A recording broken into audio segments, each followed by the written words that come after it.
colocar de pés? Estamos hoje no 8º dia da exposição bíblica, Filipenses, a carta da alegria. O tema de hoje é amor visceral, que é forte, profundo, isso que significa essa palavra. Filipenses, capítulo de número 1, versículo de número 8, diz o texto sagrado: porque Deus me é testemunha das saudades que de todos vós tenho, em entranhável, que vem de entranhas mesmo, tá? Entranhável afeição de Jesus Cristo. Obrigado, ocupe o seu assento. Em geral, vivemos em um mundo marcado por relacionamentos superficiais e egoístas, por diferenças que geram frieza, indiferença e distanciamento uns dos outros. Mas este versículo vai na contramão do mundo, como um luzeiro dissipando as trevas, refletindo a luz do Evangelho de Cristo, revelando a profundidade da pureza e do amor de Deus demonstrado entre os irmãos na igreja do Senhor Jesus Cristo. Pois bem, esse versículo, nós vamos trabalhar ele em duas partes, a primeira delas está aqui: porque Deus me é testemunha das saudades que de todos vós tenho. Essa primeira palavra aqui, essa partícula, essa conjunção, pois, ou poderia ser traduzido porque, é a conjunção gar, no grego, que essa conjunção introduz a razão ou esclarecimento do que foi dito anteriormente. Perceba, este porquê é explicativo, ligado ao versículo de número 7, quando Paulo ele diz: vos retenho em meu coração. Então esse porquê liga diretamente ao que Paulo diz que tem ele guardado no coração, que ama eles e etc. Quando Paulo, aqui nesse texto, invoca a Deus como sua testemunha, pois somente Deus conhece e sabe todas as coisas, e coração, o interior das pessoas, é só Deus que conhece esse campo aí. Então, quando ele invoca Deus por sua testemunha, revela a pureza, a profundidade dos sentimentos, da amizade e do amor dele pelos filipenses, que esses irmãos também lhe era recíproco. Vocês sempre têm que ter em mente que, quando Paulo escreve essa carta, sempre temos que ter em mente o que aqueles irmãos representavam para Paulo e o que eles estavam fazendo. Que nem da parte de Epafrodito, que pertencia a essa igreja, foi lá visitar ele na prisão, levou as ofertas que os irmãos enviaram para ele. Então imagine uma pessoa que estava em apertos e em dificuldade como estava, receber visita, receber uma ajuda financeira, imagine o impacto que isso trouxe na vida dele. Então era recíproco, tanto como Paulo tinha um cuidado muito especial para com aqueles irmãos tinham também para com Paulo. Então era uma amizade de fato recíproca, um amor recíproco. O apóstolo demonstra com essas palavras que não tinha sentimentos escusos no seu coração, nem intenções maldosas reprimidas, mas que era genuíno e profundo o que sentia por eles. E este juramento solene de Paulo expõe sentimentos e intenções maliciosas. Porque você sabe, existem pessoas que aparentemente quando você olha para ela tem um bom comportamento e até boas intenções, mas quando verdadeiramente surge uma oportunidade, e aí de fato revela o que estava no interior daquela pessoa e quais eram as intenções dela. E eu cito dois exemplos bíblicos muito pertinentes aqui para esse assunto. O primeiro eu só vou citar, não vou ler, é 2 Samuel 16, do 5 ao 7. A Bíblia fala de um homem chamado Simei. Ele fazia parte da tribo de Benjamim, ali da parentela de Saul, um rei antes de Davi, no caso de Israel. Esse homem aparentava considerar e respeitar a Davi, parecia ter sentimentos favoráveis a Davi. Mas na primeira oportunidade, o que esse homem, que aparentemente parecia ter bons sentimentos, o que ele fez? amaldiçoou a Davi e apedrejou a Davi. Então, ele estava no meio, Davi reinava e ele era um dos súditos do reino, participava do reino. Quem olhasse para ele, estava de mão dada com Davi, estava ombro a ombro com Davi. Mas quando Absalão, que é o filho de Davi, se rebeliou contra o trono, se rebeliou contra ele, a primeira oportunidade que esse Semei teve, revelou que estava escondido. Havia algo reprimido no coração dele que se manifestou no momento da dificuldade. Eita! Se revelou no momento da dificuldade. Eita! E ali, perceba que este homem, quando viu que Davi agora está saindo fugido de Jerusalém, o que ele faz? Amaldiçoa ele. Isso aí você está pagando porque você é culpado do que aconteceu com Saul. Ele não tinha feito nada contra Saul, entende? E começou a amaldiçoá-lo e a praguejá-lo terrivelmente. E não só apedrejá-lo, como também começou a jogar pedra em quem estava ao lado de Davi, como se eles fossem cúmplices de Davi, como se Davi tivesse feito alguma coisa errada ali para com Saul, e pelo contrário, né? Foi Saul que tanto fez maldades a Davi, Davi só fez o bem para Saul e para a sua casa. Então veja que os sentimentos dele não eram puros, não era verdadeiro. Então, olha só que coisa tremenda. Como que só Deus é que pode conhecer o íntimo, o interior de uma pessoa. Olhando, alguém dizia, Semei é dos nossos, Semei é dos nossos. Mas quando foi tirar a prova real, Deus revelou que ele não era dos nossos. Outro exemplo disso, um exemplo muito simples, muito conhecido, melhor dizendo, é o de Judas, em João capítulo 12, versículos 5 e 6, quando Maria derrama aquele unguento perfumado de grande valor, o que ele diz? Olha, que desperdício foi esse, poderia ter vendido esse perfume caríssimo por 300 dinheiros, que era quase um ano de salário, e poderia ter dado aos pobres. Os pobres poderiam olhar para Judas e dizer, ele pensa em nós. Judas, tá vendo? Judas pensa em nós. Mas o que o texto conclui dizendo? Ele não falou daquilo porque pensava nos pobres, mas porque era ladrão.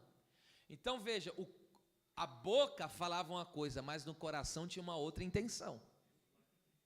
Está dizendo, eu estou aqui para somar. Eu estou aqui nessa congregação para ajudar. Eu estou aqui para ser canal de bênção. Mas há uma intenção errada lá dentro. Agora entende por que o servo de Deus, o apóstolo Paulo, está invocando Deus num juramento? Dizendo, Deus sabe o que está aqui dentro em relação a vocês. Deus sabe quais são as intenções que eu tenho em relação a vocês. Vamos lá. Ele diz, porque, ligando ao que ele carregava no coração, Deus me é testemunha. Testemunha aqui é martis, no grego, que é justamente, como se Deus Paulo chamasse Deus para um tribunal. Veja só que coisa tremenda. Porque essa palavra significa alguém que testifica a verdade daquilo que tem visto, ouvido ou sabe. Isso é ser uma testemunha. Você só pode testemunhar do que você ouviu e sabe. Então, veja, há algo que Deus não saiba? Não. Deus tudo vê, tudo ouve, tudo sabe. E é o grande testemunha da sinceridade do coração e dos sentimentos do apóstolo. Isso me faz lembrar aqui de um homem tremendo também, que no caso, ele foi juiz, profeta e sacerdote. Eu estou falando de Samuel, que também tinha o testemunho de Deus, de sua integridade no meio do povo de Deus. E eu vou ler esse texto, 1 Samuel 12, do 3 ao 5. Ele está chegando no final da sua vida, está em idade avançada, o Samuel. E ele que esteve ali como sacerdote, apresentando o povo a Deus, ensinando o povo a palavra de Deus, intercedendo pelo povo, pastoreando o povo, é isso que um sacerdote faz. Como profeta, trazia a mensagem de Deus, o que Deus queria, a direção de Deus para o povo. E como juiz, ele julgava as causas do povo. E isso ele fazia desde a sua mocidade, até porque ele cresceu no templo, ele cresceu na casa de Deus. E isso foi por toda a sua vida, ou seja, ele gastou toda a vida dele em prol do povo, em prol da obra.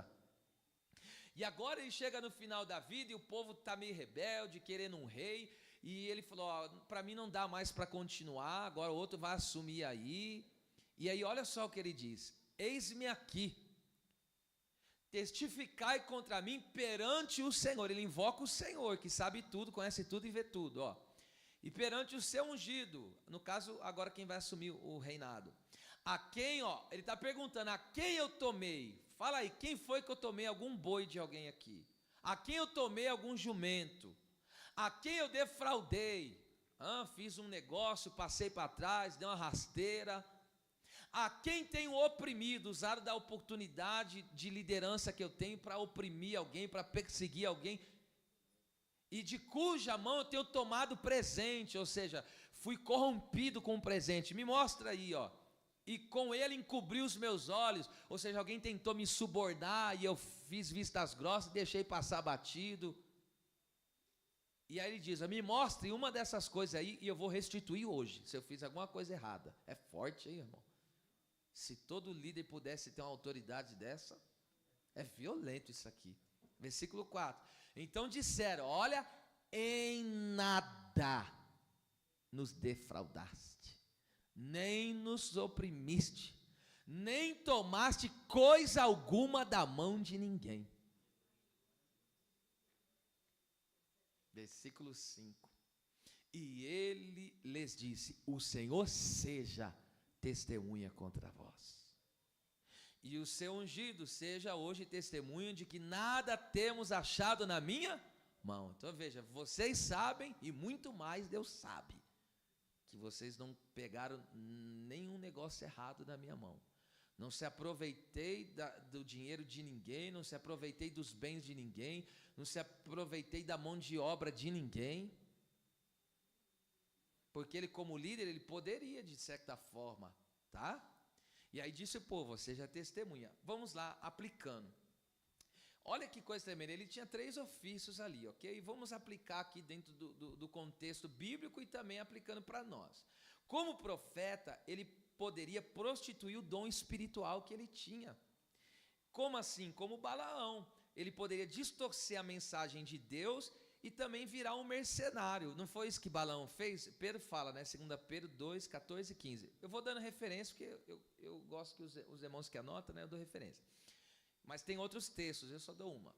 Aí veja, porque uma coisa, a mensagem de Deus, a mensagem ela vem de Deus, e do jeito que vem de Deus a gente tem que passar para o povo. Mas tem pessoa que fala, eu não vou pregar contra o pecado não, porque pode ser que esse irmão que tem um dízimo muito alto, ele não vai se agradar dessa pregação contra o pecado e vai embora, prostituir o dom prostituído, entende? Ele está com algum receio, por quê? Porque ele não está preocupado verdadeiramente com aquela pessoa, está preocupado com o que ela pode lhe oferecer, de benefício. Meu Deus! Ele poderia prostituir o dom, usar o dom para quê? Para ganhar o povo e para o povo beneficiar ele de alguma maneira. Hoje em dia você vê mesmo por aí fora, essas pessoas que têm um dom de profecia, de revelação, o que eles mais usam para isso, para extorquir dinheiro do povo. Isso é prostituição. Ele poderia fazer isso, mas ele falou, veja se eu fiz isso com o meu dom. Não fez. Tem testemunho de Deus e do povo. Olha só, outra coisa, como sacerdote, ele poderia corromper o seu caráter. Como assim, pastor? Como Ofni e Finés, os sacerdotes antes dele, que eram os filhos de Eli. O que eles fizeram? Aqueles homens não valorizavam a presença de Deus. A Bíblia diz que eles nem conheciam a Deus. Então eles deixavam a presença de Deus de lado, só buscavam a presença de Deus quando o calo apertava e os filisteus se levantavam. Mas Deus falava, minha presença não vai com vocês não. Vocês só pensam na minha presença na hora que o calo aperta, agora vocês vão se lascar. Foi o que aconteceu, ok? Então veja, o Samuel, ele poderia corromper o seu caráter, não valorizando a presença de Deus, como Ofni e Finés.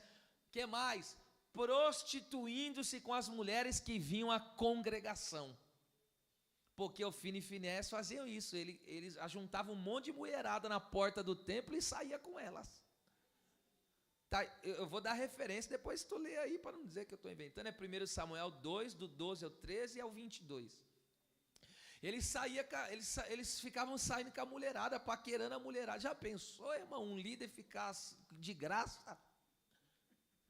A própria liderança da igreja com graça com as irmãs da igreja? O líder espiritual, um sacerdote, ele sabe até a forma como ele lidar com a pessoa. Tem pessoa que o pastor sabe, até a pessoa que ele pode abraçar. Não é todas as pessoas que ele pode abraçar, porque tem pessoa que é maldosa. Tem pessoa que até do jeito que você vai falar com ela, você tem que saber do jeito que ela vai falar, que senão ela pensa, o pastor está me amando. Oxe, aqui tem experiência de anos já, filho. Não tem nada a ver aquele amor pastoral, aquele carinho pastoral, a pessoa já está no carne bistecão puro. Aí já, oh meu Deus, ajuda. Ele poderia então fazer isso é sério, gente, isso acontece no nosso meio. Escute, eu já vi um cidadão que foi orar para uma irmã, pegou na cinturinha dela. Eu já vi, estou falando num culto. Fui ver o camarada, colocou a mão aqui, a outra na cinturinha, ajeitou assim, gostoso. Eu falei, eita, seu pilantra, me perdoa a palavra, perdoa. Eu falei, seu pilantra sem vergonha. Eu vi aquela mão ali, eu vi a sacanagem na hora. Eu vi, irmão. Na hora, for orar pela pessoa. Até quem vai entregar um mistério, eu já vi gente que errou de entrelaçar a mão na outra. Você não pode nunca fazer isso na vida de alguém. Eu já vi uma pessoa foi profetizar para outra, entrelaçou os dedos, ainda mais sexo oposto. Irmão, não faça uma coisa dessa, não. Saiba chegar, põe a mão na cabeça, assim, toma uma certa distância. E tem que tomar todo o cuidado, tem que ter essas ponderâncias aí, viu? Eita! Por isso que eu amo estudo bíblico, né? Trabalho de uma forma tão gostosa, né? Outra coisa que esses homens faziam, escute, eles tomavam, Ofni e Finéias, eles tomavam as gorduras das ofertas, ou seja, eles poderiam pegar parte do dízimo, mas tinha coisa do dízimo que eles não tinham direito, que era do Senhor. Mas o que eles faziam? Pegavam até o que era do Senhor. Então veja, olha só, escute isso aqui. Deus pode prosperar um líder, pode abençoar uma pessoa? Pode, mas desde que seja licitamente. Desde que seja fruto do trabalho dele que Deus tem abençoado. Agora, ele partir do princípio de malandragem, de esquema, aí Deus já não está mais nesses negócios. Veja o que ele poderia fazer, mas alguém poderia falar para ele, você fez coisa errada, você comprou de forma ilícita, ninguém podia falar nada. Era tudo preto no branco. Aleluia. Aleluia. Meu Deus. Outra coisa, ele era juiz, irmãos. E como juiz, ele poderia perverter o juízo. Como assim perverter o juízo? Como Jezabel, que perseguiu e ofereceu suborno e levantou calúnias para destruir o ministério. A vinha, né? De Nabote, que é o tipo do seu ministério. Jezabel perseguidora. Jezabel caluniadora. Jezabel roubadora de sonhos, destruidora de ministérios. A língua mais afiada do que... E ali, veja só que coisa tremenda, ele como juiz, ele poderia aceitar um suborno, entende? Ele poderia oprimir também alguém, ele poderia colocar carga pesada na vida das pessoas, mas Deus era testemunha. Dá vontade de chorar aqui com essa palavra, sabia? Estou sentindo tanta graça de Deus nessa palavra. Aleluia. Oh, meu Deus.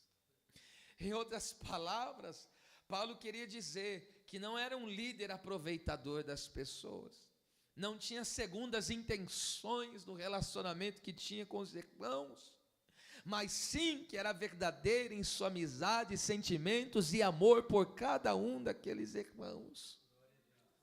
Louvado seja o nome de Jesus. Oh, glória a Deus. Agora ele diz, vamos lá, parte C aí desse versículo que estamos trabalhando. Porque Deus me é testemunho das saudades, ou anseio, né? Como anseio, no grego está assim. Deus me é testemunha como anseio. E aqui está também muito bem traduzido, mas vamos lá. Saudades aqui, epiportheo, no grego, que significa, escute, ansiar por, ter um forte desejo por, no caso por alguém, ter saudades de alguém, querer o bem a alguém, oh meu Deus, ter profundo carinho por essa pessoa. Expressa um desejo intenso e profundo que o apóstolo tinha pelos filipenses. Não um mero gostar ou apreciar, mas um querer ardente a presença deles e o bem-estar deles. Vejam isso comigo. Eles não viviam um relacionamento congregacional e de irmãos em Cristo superficial. Era algo forte, era algo profundo. Oh, meu Deus. Ao ler um texto como esse, estudá-lo afinco, como assim o fizemos hoje, me faz até repensar o cristianismo que temos vivido e quão superficial tem sido o nosso relacionamento de congregação, de irmãos para irmãos. Veja o que esse homem tem. Ele não tem uma mera apreciação para aqueles irmãos, ele tem um forte desejo. É algo que queima o seu interior, é algo que chega a doer o seu interior, de tanto que ele ama e aprecia aqueles irmãos. E aqueles irmãos têm o mesmo sentimento, um pastor que ama e um povo que ama. Que coisa fantástica, hein? Olha aí, veja só, refere-se a um forte desejo de estar em comunhão com os irmãos nos cultos e poder edificá-los, ser bênção na vida deles. Algo impedia ele de estar no culto com os irmãos, mas o desejo dele é esse: como que eu desejo estar com meus irmãos? Eu desejo profundamente. Por que ele desejava? Romanos 1:11, primeiro, ele desejava porque queria estar nessa comunhão, né? Se refere-se aí, esse desejo de estar em comunhão cultica com eles ali. Veja só, a palavra aqui, ó, porque desejo, é a mesma palavra que lá está traduzido como saudades, epiporthel, é a mesma palavra, tá? Porque anseio, desejo fortemente ver-vos, para vos comunicar algum dom espiritual, a fim de que sejais confortados. Perceba, quando ele diz para vos comunicar ou compartilhar algum dom espiritual, esse primeiro para indica propósito. Agora veja, a fim de que indica o resultado, a fim de que sejais confortados. Então pega isso aqui que é muito forte, muitíssimo forte. O propósito de Paulo de culto é o quê? Espiritual. Qual que era o propósito de culto dele? Era propósito espiritual. Qual que é a finalidade dele cultuar? Espiritual. Na cabeça dele não tinha nada de coisa material. Quando ele se reunia para congregar, qual que era o pensamento dele? É propósito? Ele se reunia por causa das coisas espirituais, ok? Então esse era o propósito do Paulinho, porque ele está dizendo: eu quero comunicar um dom espiritual. Então, ou seja, o meu propósito, ó, para vos compartilhar. Então, meu propósito de me reunir com vocês é tratar de coisas espirituais. Paulo era crente que gostava da presença, que gostava dos mistérios, que gostava da glória de Deus. Agora veja aí o que ele diz. Quando aqui, no grego, aqui, no caso, a fim de que, é eis, que significa em direção, indica resultado. Então, o que ele está dizendo? Aqui, o propósito é espiritual, e esse propósito espiritual, aí de tratar as coisas espirituais, de estar com você, de comunicar, de compartilhar daquilo que Deus tem me dado, é para quê? Para resultar no fortalecimento, na constância e maturidade espiritual de cada um de vocês.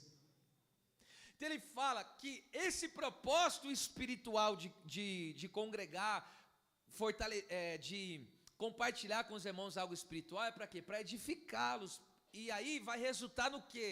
De abençoá-los de alguma maneira com o dom que Deus o capacitou. E aí esses irmãos vão resultar no quê? Em confortados. O que é ser confortado? É ser constante, é ficar cada vez mais firme, se tornar uma pessoa maduro na idade espiritual. Aleluia, glória a Deus. Então entenda uma coisa, o culto centrado em Cristo para a glória de Deus tem propósito espiritual e resultados firmes, almas que permanecem na presença deste Deus poderoso. Então deixa eu falar aqui em alto e bom som, não estamos aqui em função de coisas terrenas, não estamos aqui para tratar de coisas terrenas, estamos aqui para tratar de coisas espirituais, da adoração, do louvor, da glória de Deus, da presença de Deus, do poder de Deus e das minhas necessidades. Deus está cuidando delas. Enquanto o teu propósito é espiritual, o bom pastor não vai deixar faltar nada. É baixo, quer esteg maço, teque vaso, esteve paz. Então ele está dizendo, o meu desejo é estar aí com vocês, mas eu quero compartilhar. Ele passava o dia em oração, buscava a Deus, e qual era o desejo dele? Quero compartilhar uma bênção com vocês. Quero ser um canal de Deus para que vocês sejam fortalecidos. Quero que Deus me use para profetizar. Quero que Deus me use no ensinamento da palavra. Aleluia! E para quê? Vai ficar cada vez mais forte, cada vez mais firme, cada vez mais maduro.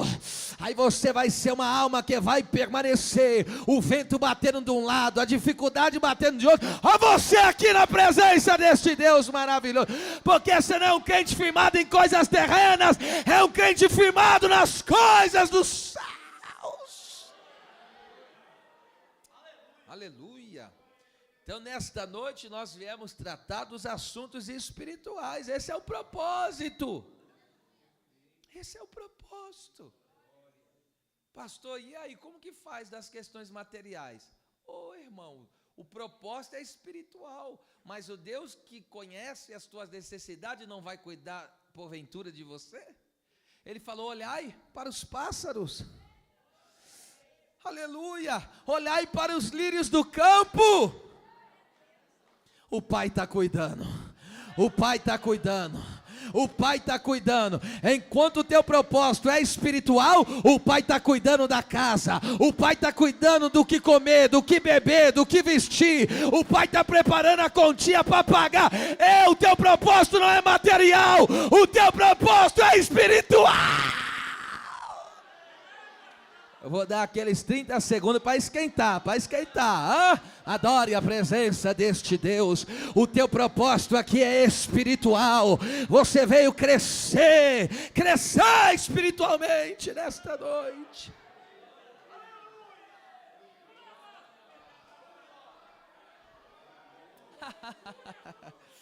Por isso que eu digo, aleluia, sem ter aprofundado nesse estudo, é que é o mesmo Espírito que trabalha. Vocês já ouviram quantas vezes eu falava, nossa, como que eu desejei estar aqui com vocês nessa noite? Quem já ouviu muitas vezes?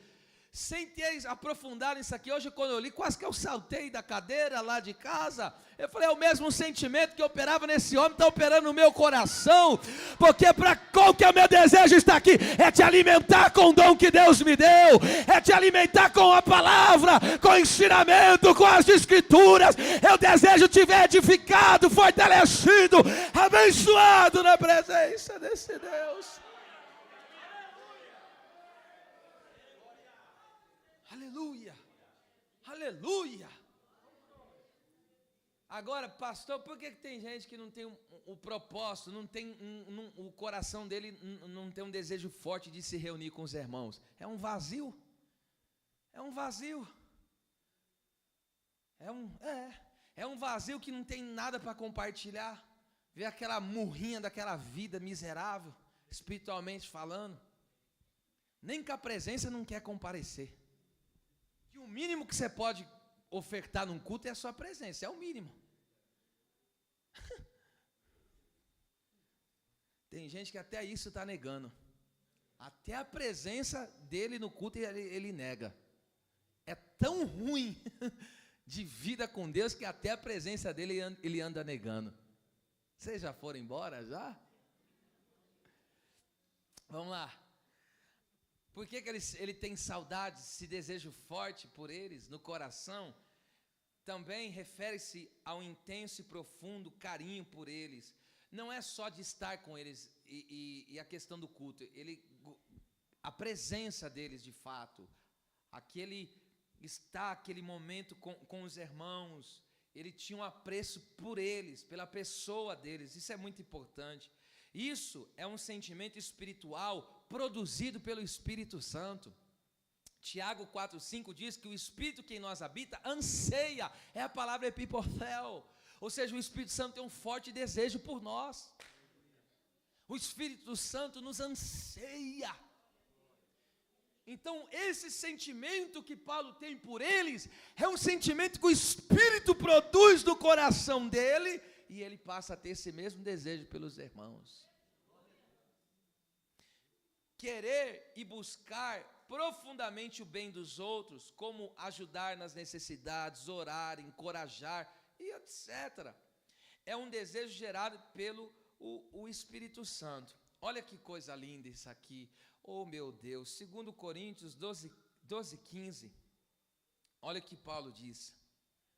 Olha que coisa tremenda. Antes de ler, só para contextualizar, você sabe que alguns da igreja de Corinto estava negando a Paulo, estava desprezando a Paulo, sendo ele o pai espiritual deles, o pastor de fato deles, porque foi Paulo que gerou eles em Cristo. Só que surgiam uns falsos profetas, uns falsos apóstolos, falsos ensinadores que rebatiam a autoridade apostólica dele. E alguns, era a minoria, alguns irmãos ali no meio daquela igreja começou a se voltar contra o apóstolo. Mas olha o que ele disse para aqueles irmãos. Enquanto aqueles falsos profetas só queriam extorquir, pregando um evangelho de facilidade, só extorquir o povo, Paulo estava pensando no quê? Olha lá. Eu, de muito boa vontade, sabe o que é isso? Alegre, até anotei aqui, é muitíssimo alegre, significa essa palavra aí. Gastarei e me deixarei gastar pelas vossas almas. Olha o que ele está falando. Sabe o que significa gastar aí, meus irmãos? Sabe o que significa? Esgotar pelo uso. Pastor, o que é esgotar pelo uso? Sabe quando você pega um pneu e você roda com ele, que chega uma hora que ele fica liso, que não tem mais o que usar? É o que ele está dizendo. Ele está dizendo isso. Olha o que ele está dizendo. Eu me gastarei e ainda me deixarei gastar mais ainda. Por quê? Pelas vossas almas. Que sentimento que é esse? Olha lá, ainda que amando-vos cada vez mais e seja menos amado. Porque aqueles alguns falava contra ele. A palavra do pastor Paulo é muito dura. Ele só pregava o evangelho. Quem pregava as facilidades de torcida era quem queria o mal deles. E aí, esses irmãos, alguns, é mais ou menos no dia de hoje assim. Paulo manda mensagem: por que você não está vindo para o culto? Por que você anda assim afastado? Entende? E existem pessoas que acham que está cobrando demais, que tem que deixar a vida dele. É esse tipo de pessoa que despreza o trabalho que é feito, que despreza, que desvaloriza verdadeiramente esse desgastar. Porque eu digo para você, ser usado por Deus não é brincadeira não, viu? Eu estou falando ser usado por Deus. Ô irmão, por que você acha que é todo mundo que quer ser usado por Deus? Claro que não é. Porque ser usado por Deus, há uma questão aí para ser vivida. É tudo graça? Claro que é graça. Tudo é pela graça. Mas ser usado por Deus dá trabalho, filho. Ser usado por Deus tem que ter dedicação a Deus. Ser usado por Deus tem que ter tempo com Deus. Ser usado por Deus tem que andar na companhia de Deus. E você acha que essas coisas para nós, você acha que isso acontece da noite para o dia? Você acha que para alguém chegar e vir aqui trazer um estudo como esse, você acha que é brincadeira? Não, você se esgota emocionalmente, se esgota fisicamente, se esgota espiritualmente. E o meu desejo é como desse servo de Deus aqui, até a última gota de azeite que Deus derramar na minha vida, eu quero derramar na vida dos meus irmãos. Esse é o meu desejo. Tem pessoa que morre e leva com ele. Eliseu morreu e levou a unção. Ah, como assim, pastor? Claro que levou a unção, ele não derramou em ninguém. Elias derramou nele, mas ele não derramou em ninguém, levou com ele, porque não tinha ninguém para ele derramar. Aí caiu um morto lá na ossada dele e ressuscitou, porque a unção estava tudo nele. Mas eu quero me gastar. Me esgota, Senhor, até a última gota do azeite que deste. Quem quer ser gastado na obra aqui? Deixa eu ver, só quem quer ser gastado. A hora que fica, sabe, quando... Ah, meu Deus. Quando aquela cana... Quem já tomou a garapinha, a caninha? Ah? Aí você fala, me dá uma garapa, cana, vamos lá, caldo de cana. Aí passa uma vez... Aí ele dobra, passa, aí ela já começa a esbagaçar. Ele dobra uma terceira vez e passa, aí vai ficando seco. Daqui a pouco tem uns que é mais ousado, dá mais uma dobrada. Nossa, sai o negócio ressequido, mas está lá um caldo gostoso. Matando a sede de alguém. Coma, Nência, refrigerando a alma de alguém. Entende porque muitas vezes você está assim, só o bagaço, mas Deus está extraindo algo precioso.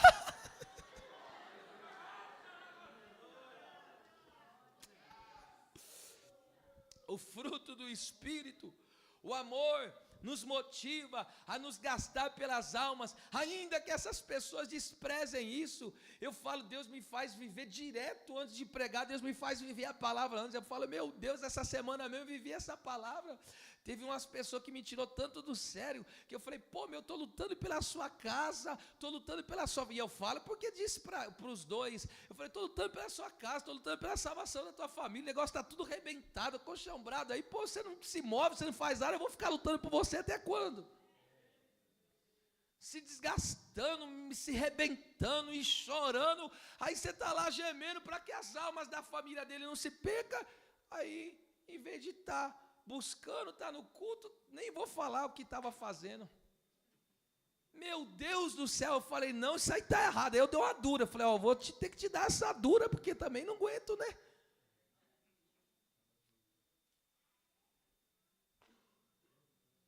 Eu estou no contexto, tá? Isso aqui não é desabafo, não. Longe, Deus, vocês sabem que eu não prego isso. Isso aqui é o contexto que nós estamos trabalhando. Vamos lá. Voltando aí, versículo 8. Aí ele diz, ó. Porque Deus me é testemunha das saudades que tem, ó, isso aqui é tão importante, de todos vocês. Todos vocês. Eu não tenho saudade, desejo forte e profundo por um ou por dois. É por toda a igreja. Veja, Paulo, como líder daquela igreja, não fazia diferença dos membros. Eu amo a todos. É isso que ele está dizendo. Todos que estão debaixo dessa liderança, eu amo. Eu amo todos vocês. Aí eu aprendo uma lição muito forte com esse texto. Vamos lá. O servo de Deus enfatiza que o seu anseio é por todos os irmãos, sem exceção. Isso inclui os chatinhos. Isso inclui os que dão trabalho. E você vai ver futuramente na epístola. Tinha umas mulheres briguentas, que nós vamos ver futuramente. A Sintique, a Evode. Tinha uns lá que só pensavam no seu ventre. Ixi, depois nós vamos ver isso aí, você vai ver, entender. Então, isso demonstra a abrangência de seu amor pastoral, que não fazia acepção de pessoas dentro da igreja. Pega isso aqui, não esquece nunca mais não, tá? A acepção de pessoas gera favorecimento indevido e diferença dentro da igreja. Primeiro ponto aqui é favorecimento indevido. Esse texto eu tenho que ler. Gênesis 25, 28. Não pode haver isso. Não pode haver isso entre os irmãos. Não pode haver isso por parte da liderança, quer seja pastoral, no caso pastoral, quer seja dos grupos organizados que há de toda a igreja. Não pode haver essa diferença. Qual a diferença? Olha isso aqui é terrível, ó. E amava Isaac a Esaú, porque a caça era do seu gosto. Então, ou seja, eu amo ele porque ele é do meu gosto. Ele faz o que eu gosto, então ele é do meu gosto aqui, ok? Mas a esposa de Isaac, a Rebeca, amava a Jacó. Então veja, como Isaac amava Esaú, quem que ele favorecia? Esaú. Só que Rebeca não, diz, o meu filho preferido é o Jacó. Então quem que eu vou favorecer? Jacó. Isso é favorecimento indevido. Isso não pode acontecer. Isso vale para dentro de uma casa, de uma família, ok? Como também no contexto aqui da igreja. Isso não pode acontecer, ok? Não pode de forma alguma. Escute isso. Em Lucas 15, na casa do pai, os 2 filhos são favorecidos igualmente. Igualmente. Mas por que cada um vive um nível diferente? Se é o mesmo favor do pai para todos. Sabe por quê? Depende do relacionamento e da obediência que cada um tem com o pai. Porque o filho mais velho, o filho mais novo foi, aprontou, pintou 7, 14, bordou 81, fez tudo, né? E aí o que aconteceu? Ele voltou, mas voltou o quê? Arrependido. Fez o que fez de errado, mas voltou arrependido. O filho foi, aprontou, voltou, mas voltou arrependido e agora vou pegar firme. O pai fez o quê? Festão, promoveu uma festa, anel no dedo, bezerro cevado, festança, foi um culto lindo aquele. Aí o filho que estava dentro da casa nunca saiu, mas também nunca entrou. Estava perdido dentro. Veja, tem gente que sai, volta e aproveita. E tem gente que fica e nunca conseguiu aproveitar nada. Eu não sei qual que é pior. Se o que sai ou o que se fica morto. Eu não sei, estou falando sério, eu não sei qual que é pior. Aí veja só, o filho mais velho pega e diz, o senhor está fazendo acepção, está fazendo diferença? Ele já foi questionar o amor do pai. Está favorecendo ele? Aí o pai falou, não, tudo que eu tenho é seu. Em outras palavras, você não aproveita porque não quer. Você não aproveita porque é um fofoqueiro. Você não aproveita porque é um mau caráter. Você não aproveita porque não é obediente. É isso que ele está querendo dizer. Você que não está aproveitando. Agora pega isso aqui. Eita. Às vezes o profeta é levado pela aparência, mas o pai conhece o coração. Às vezes vem profeta de fora, aí chega em profecia, eis que te digo. Antigamente usava muito isso, né? Eis que te digo. E não estou dizendo que é errado, ok? Eis que te digo. A pessoa toda torta, toda bagunçada, e eis que te digo. Estão se levantando contra você, e ela que está se levantando, ela que é o problemático da história. Aí ela chora. E Deus falou comigo. Deus falou comigo, Deus vai me exaltar. Às vezes o profeta erra, filho. O profeta erra. Porque eu estou falando de Samuel, eu estou falando da Bíblia. O Samuel, Deus falou para ele, enche o teu vaso de azeite. Vem cá, come here. Vem cá. Quando ele viu o primeiro filho de Jessé, falou, está aqui o vaso. Certamente esse aqui. O pai falou, essa vez você errou. Esse aí não é não, porque vocês homens olham aparência, mas eu olho Andiomenensie dorevasi Shano que me dá pra sopra de recer. Shana que me dá pra passo e que anorecer. O levantar é meu, mas o abater também é meu, assim diz o Senhor. Eu conheço onde está o coração de cada um de vós, assim diz o Espírito Santo.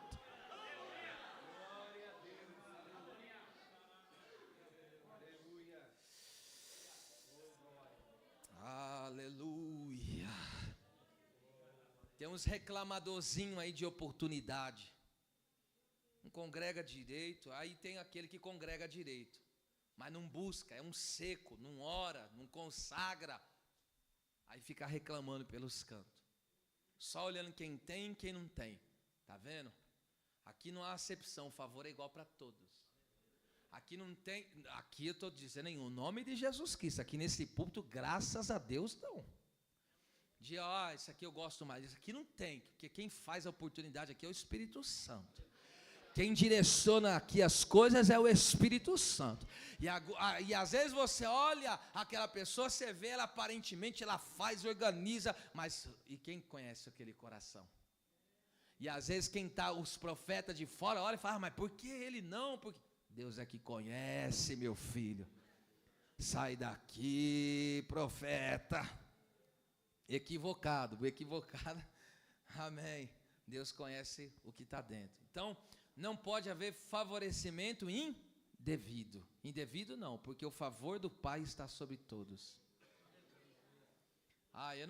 Eu não tenho um de preferência.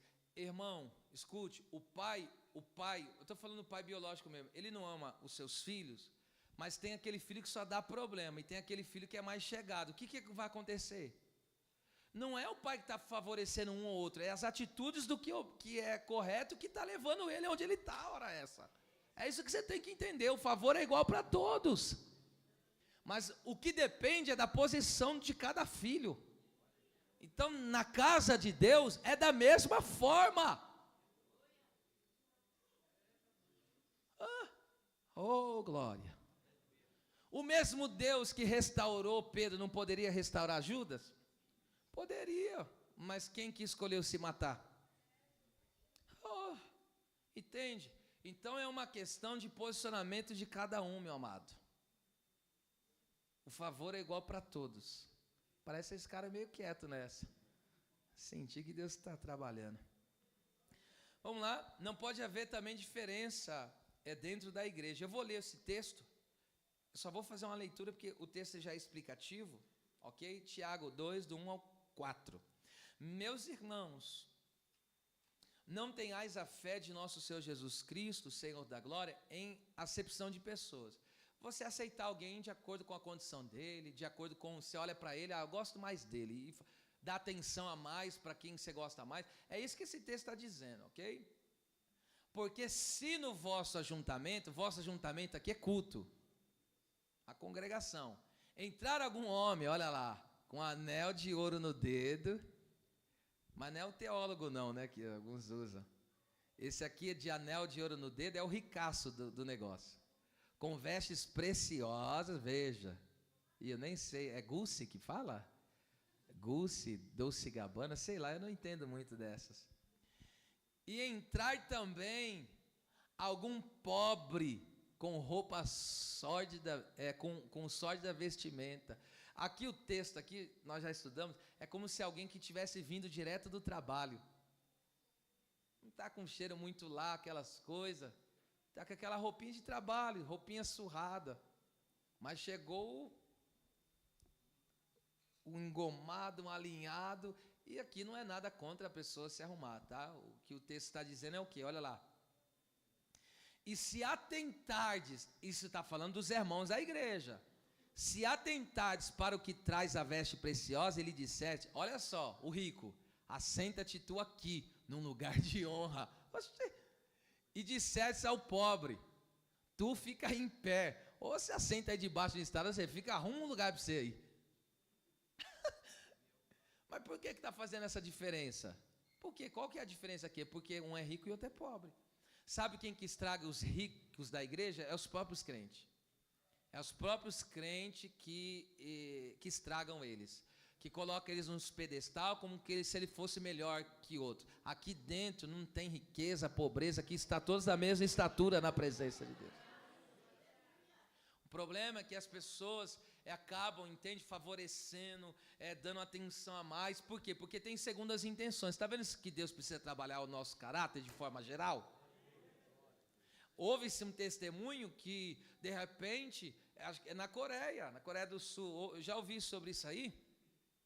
Outra vez estava lá, na porta da igreja. Quem que era o diácono da porta da igreja? O presidente da república.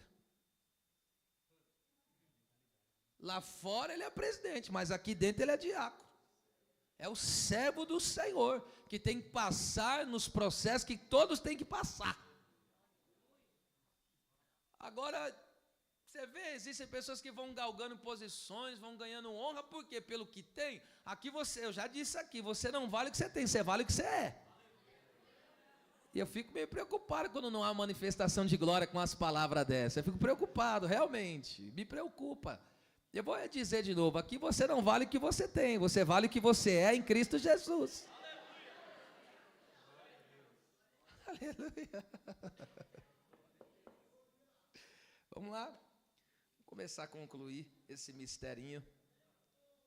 Então escute, na igreja não pode haver grupos A ou B, insisto em falar isso. Somos um só povo, o amor deve ser direcionado desde a criança de colo ao ancião, ou seja, todos. Que Deus nos ajude, Deus sabe, eu não faço vista grossa. Vocês podem ver aí, as crianças aí vêm me abraçar, me pegam no corredor, e por que isso? Porque eu não faço diferenciação. Pode ser a criancinha, até o mais anciãozinho, que a gente tem que ter paciência, quase não está conseguindo andar, e você tem que ter paciência, a sua idade também vai chegar, viu? Então a gente tem que ter esse respeito, esse amor recíproco. Glória a Deus, glória a Deus, amém. Glória a Deus, vamos lá, parte B, a parte menor, e encerrando o estudo, glória a Jesus. Porque Deus é minha testemunha das saudades que de todos vocês eu tenho. Agora aqui pega, em entranhável afeição de Jesus Cristo. Meu Deus. Essa palavra entranhável afeição é uma só no grego, é splanchenon, que significa entranhas. Vem de entranhas mesmo, é vísceras, é o pulmão, é o fígado, é os rins, e também alguns acreditam, chega até a dizer que é o intestino também. É as partes internas do corpo, ok?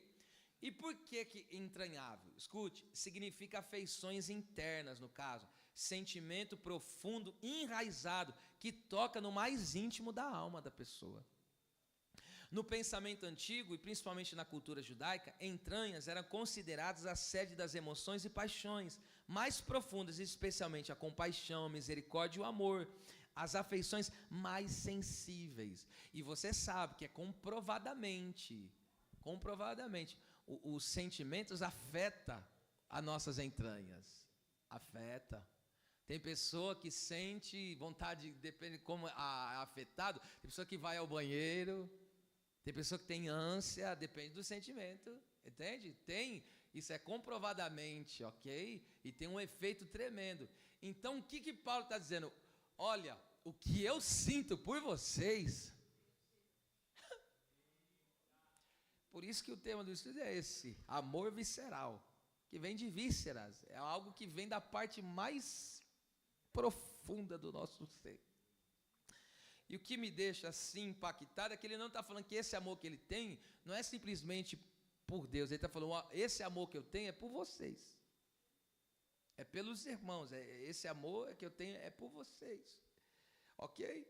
Agora escute, o que Paulo sentia por eles era tão forte e profundo, isso aqui me quebra, porque era um sentimento espiritual, e esse sentimento espiritual ultrapassa o carnal. Segundo Samuel 1:26, o que a Bíblia diz da amizade entre Jonatas e Davi? Olha, quando o Jonatas morre, pensa que ele sentiu, ele falou, amabilíssimo, não era amável, amabilíssimo eras, mais maravilhoso era o teu amor do que o amor das mulheres. O que Davi está querendo dizer com isso? Ele está dizendo, o amor que eu tinha por Jonatas é um amor espiritual. E o amor espiritual transcende, ultrapassa o amor de carne. É por isso que um casal, marido e mulher, não só pode amar no nível carnal, tem que amar no nível espiritual. Porque acima do amor carnal que você tem que ter pelo seu cônjuge, existe um amor mais sublime. Eita Deus, senti até uma graça descendo aqui. É o amor espiritual, aleluia. É o amor que libera o perdão, é o amor que busca a reconciliação. Meu Deus do céu. Escute, esta palavra aqui é vista no episódio da mãe que se condoeu por seu filho que gerara. Lembra lá no episódio de Salomão julgando, só para vocês entrar no contexto aqui, já deixa aí 1 Reis 3, 24 ao 26.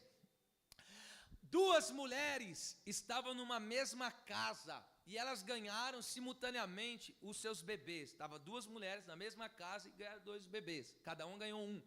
Só que uma mulher dormiu em cima do seu bebê e o matou. Quando ela viu que o seu bebê estava morto, ela fez a troca, pegou o bebê dela que era morto, colocou e pegou o vivo para ela.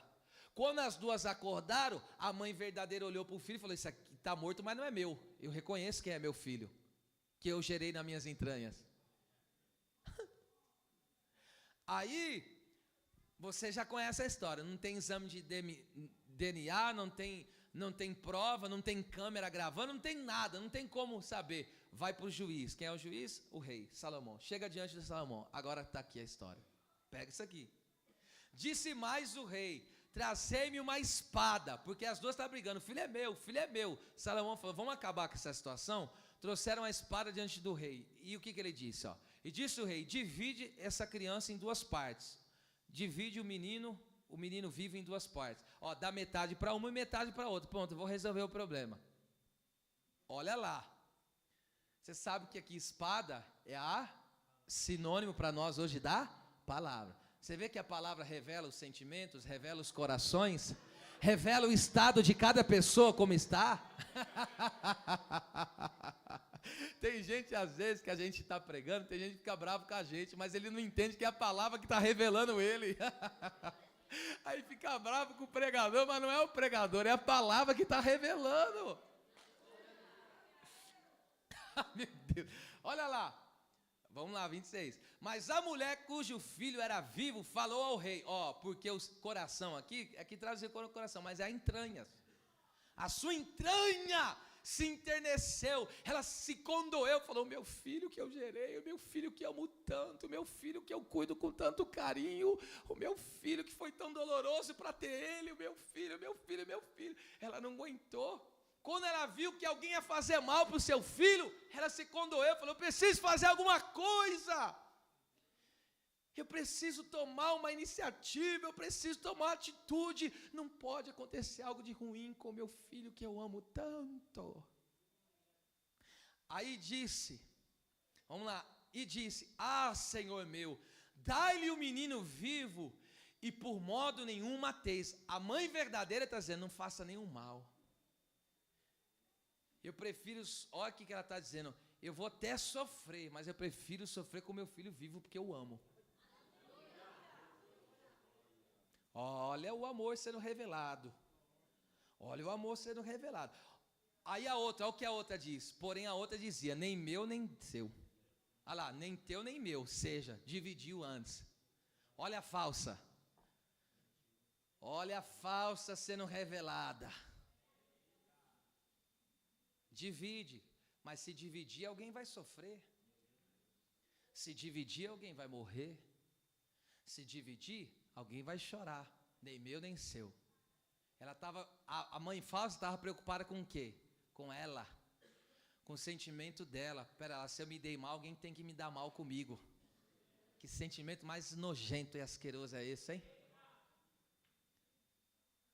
Tem pessoa que é assim, vive algo ruim, quer que os outros também vivam, porque ele não suporta ver a alegria do outro.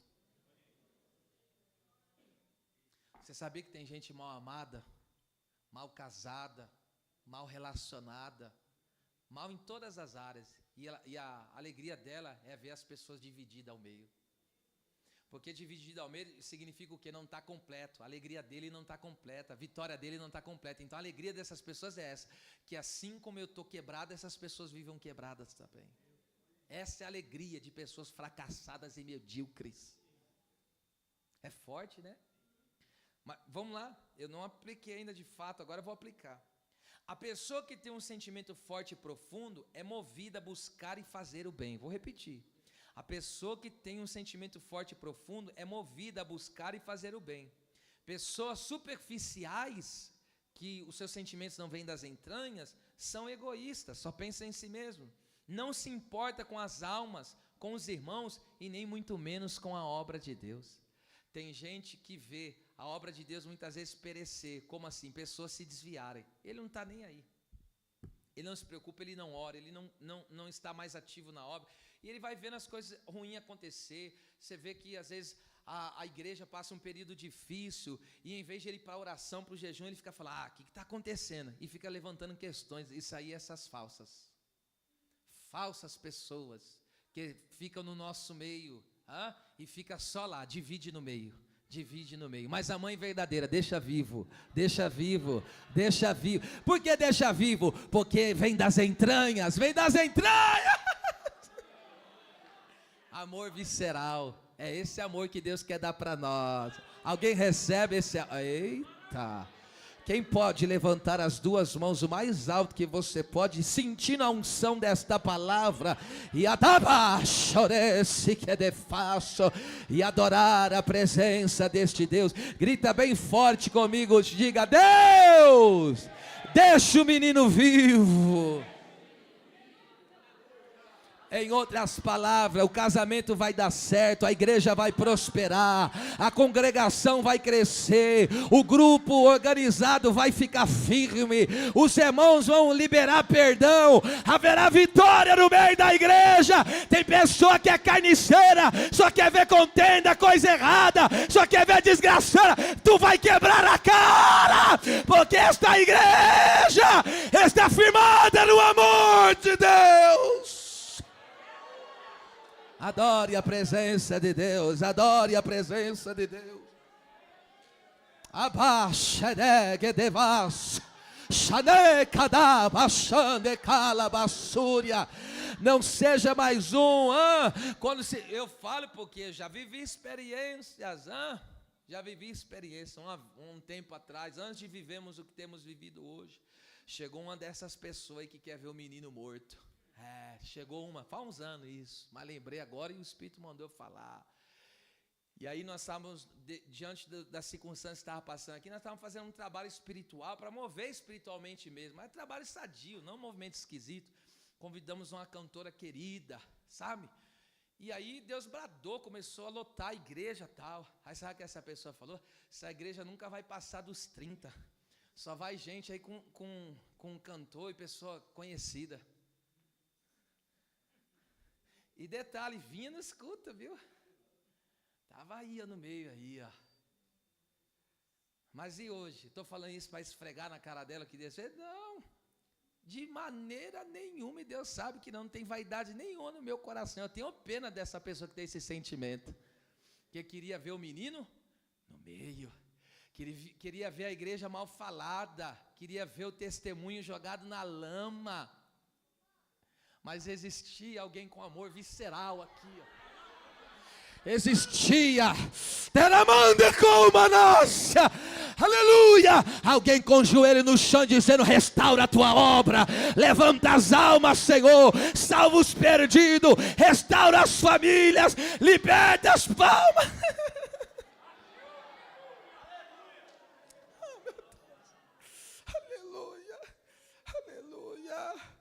Aleluia. Quando nós somos assim, sacudidos, quando o Senhor toca nas nossas entranhas, e o sentimento que temos pelas pessoas vem daí, do sentimento mais puro e profundo do Senhor. Oh, meus irmãos, é esse nível que Deus tem reservado para nós. E é o que eu digo, eu olhando por essa palavra, eu falo: meu Deus, acredito que eu preciso melhorar, acredito que eu preciso crescer espiritualmente. porque o nível de sentimento que ele tem por esses irmãos é algo muito violento. É muito violento. Vamos lá encerrando? Agora veja só isso aí. Vou ler todo o versículo. Porque Deus me é testemunha das saudades que de todos vocês eu tenho, em entranhável afeição de Jesus Cristo. Sabe o que esse homem está dizendo? Essa de Jesus Cristo aí é um genitivo que indica origem no grego. O que é isso, pastor? Expressa o forte e profundo amor que provém de Cristo. Aqui que está o segredo. O que Paulo está dizendo aqui, o que ele quer dizer? Ele está dizendo isso aqui, ó. O amor de Cristo por vocês, o amor que Cristo tem por vocês, opera em mim por vocês. Em outras palavras, ou seja, sabe o que ele está dizendo?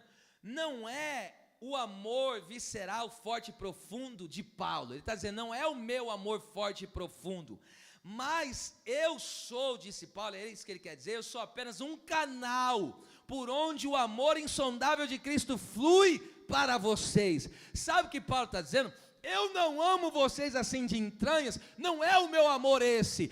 Há um amor que foi derramado em mim, há um amor que veio sobre mim. Eu só sou um canal, o amor vem pelo canal, passa e toca vocês. Sabe o que ele está dizendo?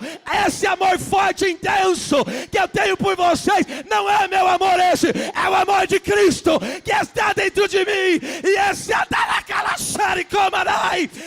amor de Cristo dentro de mim, ele flui, ele flui, ele flui, ele flui. Deixa fluir o amor de Cristo.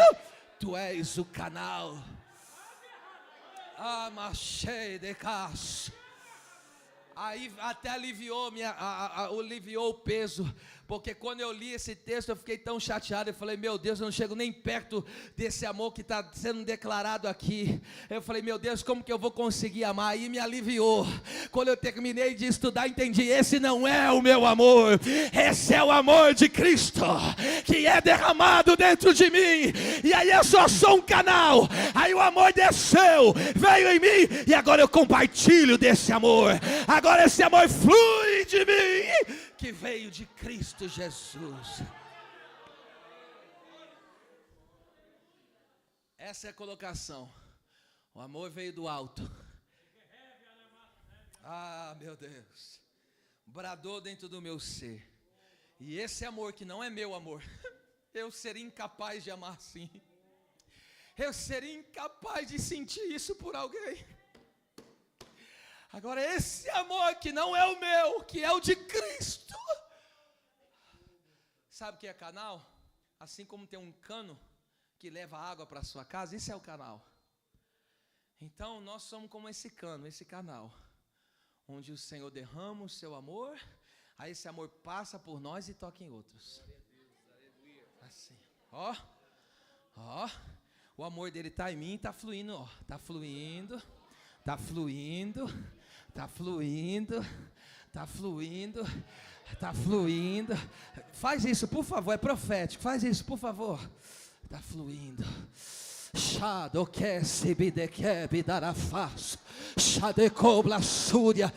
É esse amor que nós vamos viver.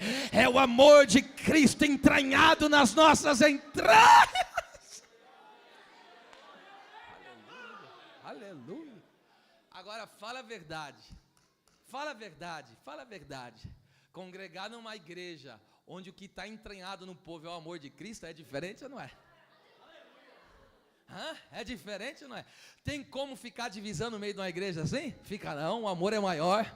Tem como a frieza espiritual ficar no meio de uma igreja assim? Tem não, o amor é maior. Tem como a indiferença ficar no meio de um povo assim? Tem como não, o amor é maior do que tudo isso. E qual é o amor? É o meu amor, é a minha força aí. Não tem nada de mim nisso, é o amor dele. É o amor dele, é a paixão dele, é a profundidade das riquezas dele. Adore a Deus por essa palavra e sinta fluir o amor de Cristo no teu interior. Sinta fluir o amor de Deus nas suas entranhas.